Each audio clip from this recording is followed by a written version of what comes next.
राजस्थान के एक छोटे से शांत और सादे शहर में रीना नाम की एक लड़की रहती थी। शहर बहुत बड़ा नहीं था, लेकिन उसकी गलियां अपनापन समेटे हुए थीं। मिट्टी की खुशबू, सुबह की ठंडी हवा और मंदिरों की घंटियां सब मिलकर वहां के जीवन को विशेष बना देते थे। रीना इसी शहर की एक साधारण सी लड़की थी, लेकिन उसके स्वभाव की सरलता और दयालुता उसे सबसे अलग बनाती थी। वह न ज्यादा बोलती थी, न ही दिखावे में विश्वास रखती थी। उसके चेहरे पर हमेशा एक हल्की सी मुस्कान रहती, जैसे वह हर परिस्थिति को ईश्वर की इच्छा मानकर स्वीकार करती हो।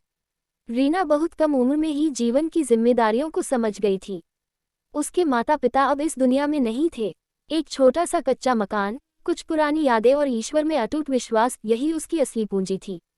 वह काम करके अपना गुजारा करती थी, कभी सिलाई, कभी घरों में साफ सफाई, तो कभी किसी दुकान में अस्थायी काम। जो भी काम मिलता वह पूरी ईमानदारी और मन लगाकर करती। उसकी आमदनी ज्यादा नहीं थी, लेकिन दिल बहुत बड़ा था। अगर किसी पड़ोसी को जरूरत होती तो वह अपनी कमाई का थोड़ा सा हिस्सा भी बिना सोचे दे देती। कई बार लोग कहते, रीना, खुद के लिए भी कुछ बचा लिया कर। वह बस मुस्कुरा कर कहती, मेरा तो सामवेरिया जी संभाल लेंगे। रीना का जीवन कठिन था, लेकिन उसकी आत्मा को जो सुकून मिलता था वह सामवेरिया जी के मंदिर में जाकर ही मिलता था। हर महीने, चाहे परिस्थितियां कैसी भी हों, वह एक बार जरूर सामवेरिया जी के दर्शन करने जाती। यह उसके लिए कोई रस्म नहीं, बल्कि उसकी आत्मा की आवश्यकता थी। मंदिर जाने के लिए उसे कई किलोमीटर पैदल भी चलना पड़ता, बस का किराया हर बार संभव नहीं होता। लेकिन उसने कभी शिकायत नहीं की। सुबह सुबह उठकर, नहा धोकर, साफ साड़ी पहनकर, बालों में हल्का सा तेल लगाकर, हाथ में फूल और थोड़ी सी श्रद्धा लेकर वह निकल पड़ती। एक बार ऐसा समय आया जब रीना की जिंदगी और कठिन हो गई। जिस दुकान में वह काम करती थी वह बंद हो गई। कई दिनों तक उसे कोई काम नहीं मिला। घर में रखा थोड़ा सा राशन भी धीरे धीरे खत्म होने लगा।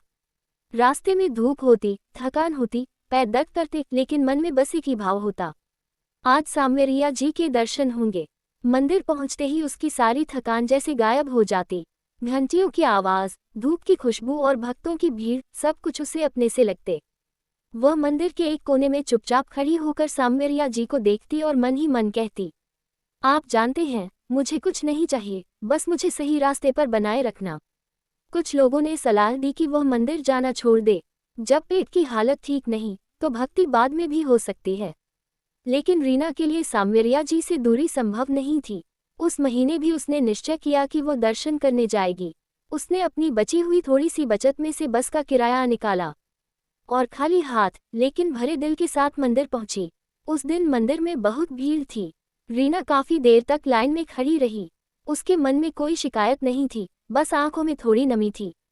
दर्शन के समय उसने बस इतना कहा, हे सामवेरिया जी, अगर मेरी परीक्षा ले रहे हो तो मैं तैयार हूँ।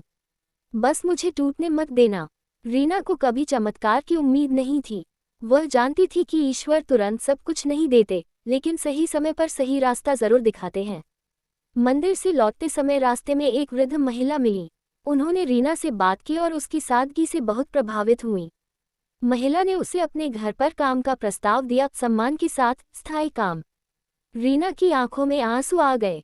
उसने समझ लिया कि यह कोई संयोग नहीं, बल्कि सामवेरिया जी की मौन कृपा है। धीरे धीरे रीना का जीवन संभलने लगा। काम नियमित हो गया, आमदनी थोड़ी बेहतर हुई। अब वह दूसरों की और भी ज्यादा मदद करने लगी। लेकिन एक बात कभी नहीं बदली, हर महीने एक बार सामवेरिया जी के दर्शन। अब लोग उससे पूछते, इतनी मेहनत के बाद भी तुम इतनी शांत कैसे रहती हो? वह मुस्कुराकर कहती, क्योंकि मैंने अपना बोझ भगवान को सौंप दिया है। रीना की कहानी किसी बड़े चमत्कार की नहीं है। ये कहानी है विश्वास, धैर्य और सच्ची भक्ति की। सामवेरिया जी ने उसे धन नहीं, बल्कि संतोष, साहस और सही दिशा दी।